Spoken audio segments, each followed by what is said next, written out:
What if the voice telling you to send that text at 2 a.m., quit your job tomorrow, or eat the entire cake, isn't really the same voice that tells you to stop? Because inside your mind, there may be a battle happening every single day. One part of you wants pleasure, one part wants control, and another part watches both, whispering, "You know better than this." Sigmund Freud gave these forces names: the id, the ego, and the superego. And once you understand them, some of your most confusing decisions start making terrifying sense. Imagine you're lying in bed at midnight. You suddenly remember someone who hurt you. You want to text them, not tomorrow, not after thinking about it, right now. That impulse is the id. The id doesn't care about consequences. It wants what feels good, relieving, exciting, or satisfying immediately. It says, do it, say it, take it, forget tomorrow. And the strange part? The id isn't necessarily evil. It's the primitive part of you that wants pleasure, comfort, survival, and release. It's the reason you crave food when you're hungry. It's the reason attraction can overpower logic. It's the reason anger can make you say something you immediately regret. But then another voice appears. Wait, what happens if you send that message? What if they ignore you? What if you regret it tomorrow? That's the ego. And contrary to what the word sounds like, Freud's ego isn't simply arrogance. It's the part of your mind trying to negotiate between what you want and what reality allows. The id says, I want it. The ego says, how can I get it without destroying everything? But then there's a third voice, and this one can be much harsher. You look at the message you typed, your finger is hovering over send. Then something inside you says, you shouldn't even be thinking this. You should be better than this. You're embarrassing yourself. That voice is the superego. It represents internalized rules, morals, values, expectations, and ideals. And this is where the battle gets personal, because your superego doesn't just tell you what is right. Sometimes it tells you that you are wrong. You want to sleep instead of working. You're lazy. You make a mistake. You're a failure. You want someone who doesn't want you. You should have known better. And suddenly the conflict isn't between three abstract psychological concepts. It's happening inside you every day. The id wants pleasure. The superego demands perfection.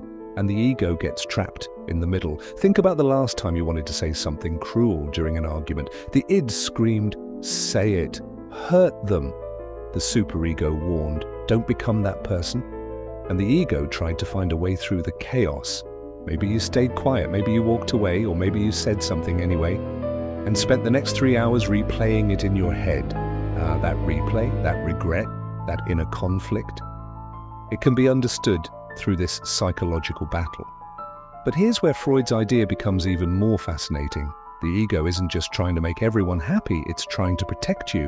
Because when the id and superego become too powerful, psychological tension can build.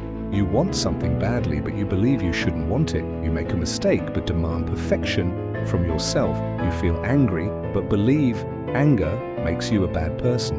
So what does the ego do? It finds a compromise, sometimes consciously, sometimes without you realizing it. And this is where defense mechanisms enter the story. You might blame someone else when you're actually ashamed. You might joke about something that secretly hurts you. You might convince yourself you never wanted something after being rejected. You might become extremely rational when emotions feel unbearable. Your mind isn't always trying to discover the truth. Sometimes it's trying to protect you from the truth. And that may explain something you've experienced before. You know what you should do. You genuinely want to do it. Yet somehow, you keep doing the opposite. Part of you wants discipline. Another part wants comfort. Part of you wants love. Another part fears getting hurt. Part of you wants to change. Another part desperately wants everything to stay familiar. That's the battle, not weakness. Not necessarily laziness, not a lack of intelligence. Sometimes it's competing psychological forces pulling you in different directions. And here's the most important part. Freud never imagined a healthy mind as one where the id disappears. You don't become psychologically stronger by destroying your desires. You become stronger when you can recognize them without automatically obeying them. The goal isn't to silence the id, it's to understand what it wants. The goal isn't to destroy the superego, it's to question whether its standards are fair. And the goal of the ego isn't to make everyone happy, it's to help you live in reality without constantly betraying yourself. Because the most mature version of you isn't the person who never feels anger, desire, jealousy, fear, or temptation. It's the person who can feel all of those things and still choose what to do next. So the next time you feel torn between what you want, what you should do, and what reality demands, pause. Listen carefully. Maybe 3 different voices are speaking, and perhaps growing up isn't about making one of them win. Maybe it's learning how to make all 3 work together, because the greatest battle inside your mind isn't between good and evil, it's between the person you want to be, the person you feel like being, and the person you can realistically become. And the moment you learn to recognize that battle, you stop being controlled by every voice inside your head. You start choosing which one deserves to be heard. What do you think controls your decisions more often, the id, the ego, or the superego? Share your thoughts in the comments. And if you want to understand more of the psychology happening behind your everyday thoughts, emotions, and relationships, subscribe.